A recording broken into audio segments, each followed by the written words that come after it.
maxkamaddu waxay ku heshay qodobada 241 xeerka ciqaabta Soomaaliyeed xatooyo xoolo dadweyne iska jir dawladeena iska jir musuqu waa jor falweyno jeebka lagu wada gurtaayo caruurtay jalinayaan iska jir dawladeena iska jir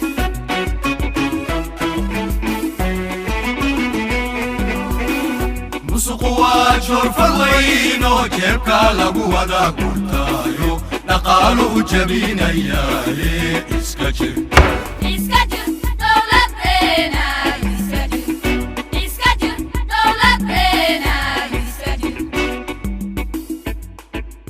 Somalia consistently scores poor in Corruption Perception Index, a yearly study published by Berlin-based watchdog Transparency International, underscoring the country's ongoing battle with corruption. Somalia held a regrettable spot at the bottom of index for 13 straight years, that's from 2007 to 2020. It briefly trailed Syria and Sudan in this dubious distinction in 2021. However, Somalia was once again identified as the most corrupt nation in the world in 2022. Corruption Perception Index CPI with a pitiful score of just 12 out of 100. President Mahmoud dissolved the Judicial Service Commission and the Anti-Corruption Commission by executive order in October last year. Now, he instructed Parliament to name new committees, claiming the selection process was against the provisions of the Provisional Constitution. Now, he also abolished both Federal Boundaries Commission and the National Independent Election Commission in November, acting in the same manner. The government recently intensified the anti-corruption efforts by starting to inspect government offices. The goal is to promote an environment of awareness and rather openness and accountability among government employees.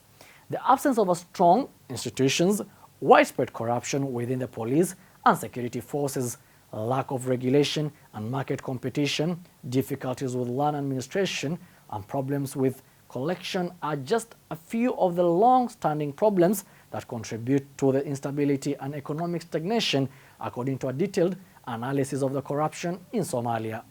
The vial is a threat to the financial support of the fragile nation receives from international community and the state of debt forgiveness. Now, a crackdown on corruption in the civil service has been ongoing for the last 6 months. The exercise has been partially successful, with a litany of corruption cases being brought to light and a number of civil servants asked and brought before law. Abdullahi Mohammed Ali, the Director General of the Ministry of Labor and Social Affairs, was taken into custody by the Somali police forces on June 9th this year on suspicion of corruption and misuse of government property. Although the specific trial dates have not yet been made public, the Office of the Attorney General confirmed that Ali will be brought before the court to answer for these allegations. Today, 22nd of June 2023, the Office of the Attorney General has announced the successful arrest of 4 revenue officers from the Ministry of Finance in Mogadishu. The officials accused of corruption and issuing of fake tax collection letters. State media also announced 2 officials from the Ministry of Information and 1 from Villa Somalia are in hot water, as Attorney General's office submitted a case against the 3 today, accusing them of corruption. Yesterday, the Ministry of Internal Affairs cleared the air concerning the fate of the leadership in Somalia's immigration agency docket as the crackdown on the corruption looms in the country.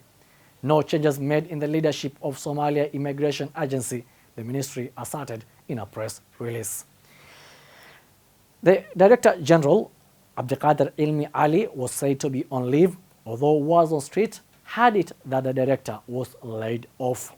The Director of the Ministry of Finance of the Government of Somalia, Muhyiddin Hassan Jurus, has addressed corruption allegations and the government issued arrest warrant against him for the first time in a public statement. Speaking to the Voice of America, Muhyiddin refuted claims that he is a fugitive and the federal government of Somalia, while reports indicate that he had left the capital and returned to his hometown in Gulane in the Lower Shabelle region. Muhyiddin categorically claimed involvement in the corruption allegations and stated that his office has been subject to multiple raids. He further stated that the arrest warrant was issued without any involvement from the court or other judicial bodies, while senior officials from the Ministry of Finance have been taken into custody. Now, the allegations of corruption and the subsequent government-issued arrest warrants have caused a stir in Somalia's political landscape. Muhyiddin's statement marks the first public response from the accused, and the situation is likely to evolve as more details emerge.